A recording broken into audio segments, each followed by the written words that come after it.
సాగు కోసం ఎన్నికలు, పసుపు సాగు కోసం యంత్రాలు, పసుపు సాగు నాయకత్వం వహిస్తున్న రైతాంగానికి, ఆరుమూరు ప్రాంత రైతాంగానికి అవినభావ సంబంధం. ఈ నిర్ణయం చేసే విధంగా శక్తిని మించి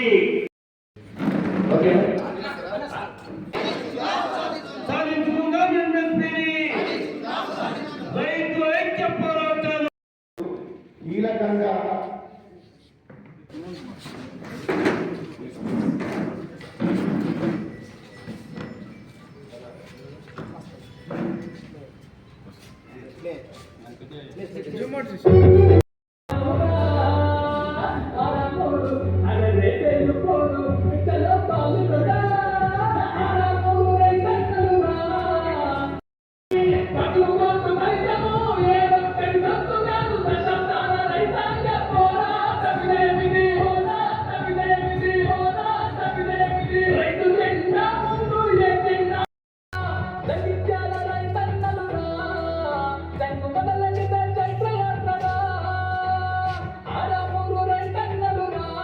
కామ్రేడ్ సుమన్ ఇజ్రాయెల్ పోయినప్పటికీ కూడా ఆయనకున్నటువంటి సామాజిక సుఖం మర్చిపోకుండా ఈ ప్రాంత రైతాంగాన్ని ఉన్నటువంటి ఆ సామాజిక సుఖతోటి వల్ల ఆ ఉద్యమాన్ని అంతా కూడా ఒక పాట రకంగా తీసి ఒక వీడియో చేసి చేయడం అనేది నిజంగా అభినందించదగ్గ విషయం.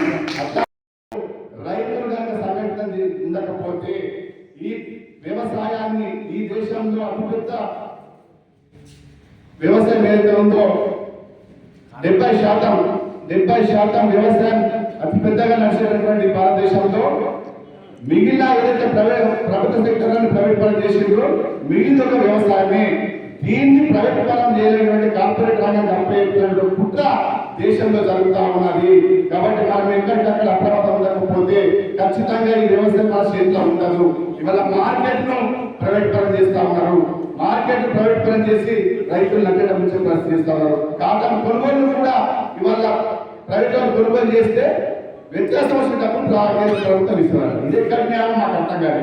అంటే ఈ ఒకటి మొత్తం వ్యవసాయాన్ని దండిగా అనిపించేటట్టు చేసి వ్యవసాయం వదిలిపెడితే దీనంతా కూడా కార్పొరేట్ రంగం పోతే ఆ భూమికి సంబంధించిన వాళ్ళంతా కూడా ఏదో ఒక డ్రెస్ చేసుకొని మళ్ళీ కూలీగా మారేటటువంటి పరిస్థితి రేపు రాబోయే రోజుల్లో ఈ దేశంలో రాబోతున్న విషయాన్ని ఈ ప్రాంత రైతాంగం, రాష్ట్ర రైతాంగం తెలుసుకోవాలని చెప్తా ఉన్నాను. ఇవాళ ఏదైతే దేశవ్యాప్తంగా ఎంఎస్పీ కోసం పుట్టాలు జరుగుతా ఉన్నదో ఈ ప్రాంతంలో కూడా పంటల ధరలు జరుగుతా ఉన్నదో ఆ ఎంఎస్పీ ఎవరైనా వినని పంటలు కానీ ఎంఎస్పీ ప్రకటిస్తున్న ధర ఖచ్చితంగా రైతుకు అందేటటువంటి చట్టం వస్తేనే రైతుకు లాభం. లేకపోతే పేరుకి ఎంఎస్పీ పెంచి ధరలు ఇచ్చి కొనుగోలు చేయకపోతే రైతు రాకపోతే మరి రైతుకు మిగిలేదు.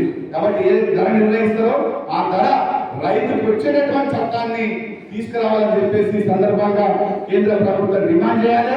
ఆ దిశగా మనమంతా కూడా రైతులంతా కూడా మన పోరాటాలు కొనసాగించేటువంటి మాట చెబుతూ మీ అందరికీ అవకాశం ఇచ్చినటువంటి మీ అందరికీ కూడా ఉద్యమ చెబుతూ ముగిస్తా ఉన్నాను.